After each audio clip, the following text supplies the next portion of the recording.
So for my leadership case, I chose to do it on Coach Krzyzewski from Duke basketball.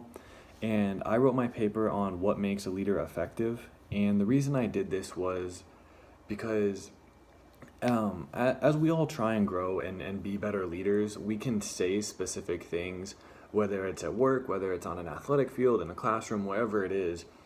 You can try and get people to do things. You can say whatever you want to say, but if you're not effective about how you go about it and people don't listen to you, then you can say whatever you want and then nothing gets done and things don't get better, whatever the case is.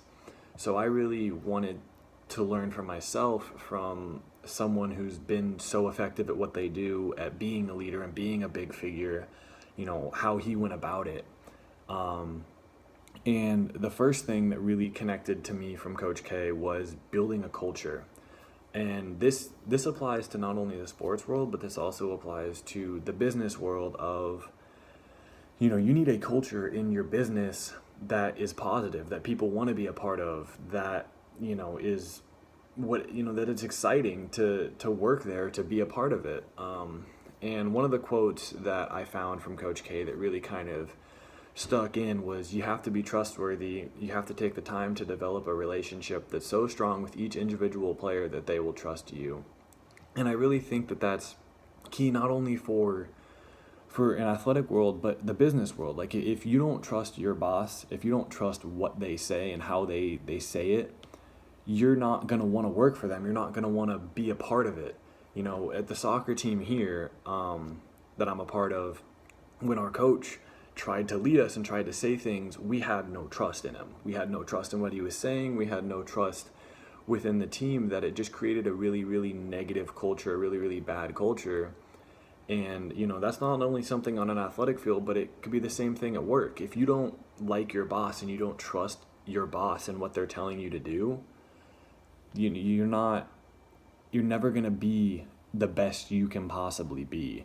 And I think, you need to develop a culture wherever you are that people want to be a part of, that it's positive, that it's exciting, that, it's something that people want to come to. Because if you're a business, you want people to come work for you. You can get bigger the more people you have. You can make more money.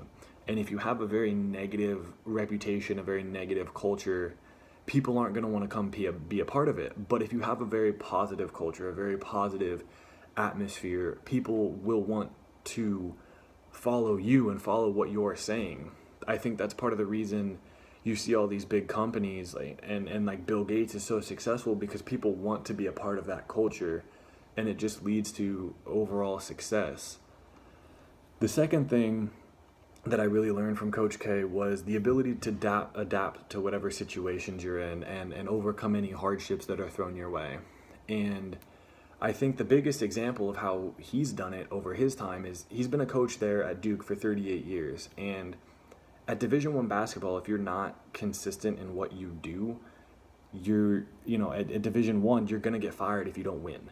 And to be able to stay at not only winning games, but at the level and the national championships and the conference championships that Duke wins year in and year out. I mean, he's adapting to the ever-changing times. He's, one of the biggest things, one of the biggest hardships that a coach can go through at Division I basketball is players, your team changes every year, because you have guys who come in that are, the number one recruit in the country, and they're going to go to the draft the next year, and your team changes every single year. And, put it in a business perspective, if every single year the group, your team changed people, it would be very, very hard, and you'd have to try and adapt and learn how people go about what they do. And the fact that he's been able to do that for so long and just adapt to the new players, and he's also able to adapt to just the ever-changing times, the technology, the new rules, whatever it is, he's been so effective at doing it, every single year. And when it comes to the changing times, what he had to say was, I get a group of people who are talented to commit to excellence and to work together as one. That's where it starts. Different talent, same commitment.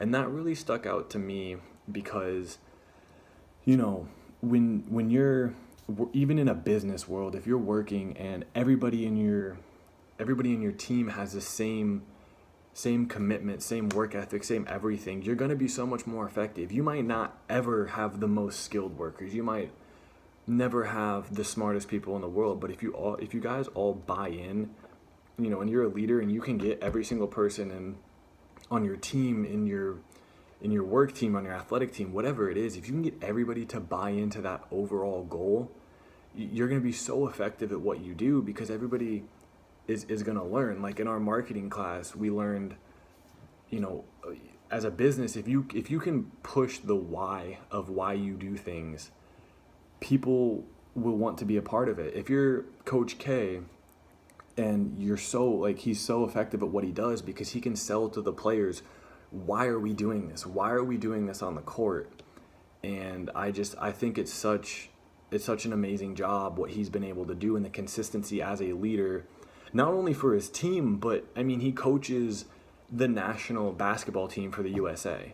And to be able to be an effective leader, to coach players like LeBron and Kevin Durant, to coach guys with those type of egos, and to be effective at it, you really have to get people to buy in and to get people to believe what you're saying. And I really think that overall Coach K just connects to what we've done in this class. And the biggest way is just leadership across generations. And like I just said, with coaching the national basketball team, his full-time job is the head coach at Duke, where he's coaching 18 to 21-year-old, young men. And then to be able to go to, the NBA, where he's coaching full-on adults that are 21 to 35 years old, and to still obviously be so effective and so amazing at getting them to do what he wants. I just think that connects to leadership across generations. And at the same time, he started coaching at Duke in 1980. And back then, everything was different. The players were different. The rules were different. And to be able to adapt every single year to what he does now is really just amazing. And, the technology is different, and everything he has to deal with is so much different. The games now are broadcasted nationally every single week. So to try and get your players to still listen to you and not what the world has to say is huge. And that's something that 28 years ago, 30 years ago, he didn't have to deal with. But now that's something that is an ever-changing thing. And I just think that, when we talk about leadership across generations, he's a perfect example of it, because, to be successful at the level he is year in and year out for as long as he's done it, if you can't lead different generations of people in at different times, he wouldn't still be there. And then, kind of the last thing that really connected to this class was just like technology. It's such a prevalent thing that every single day is changing, and it's something that can affect being a leader. And the fact that he's able to just still, it's so amazing that he can do what he does. And I really enjoyed learning about Coach K and learning about his leadership styles, and really trying to just see how what we've learned in class and what the TED Talks we've watched and other things that I've heard really connect back to him. And I feel like I've learned so much, and I'm sure everybody else has learned so much from being able to see, how whoever it is goes about leading. And yeah, I really enjoyed all of it.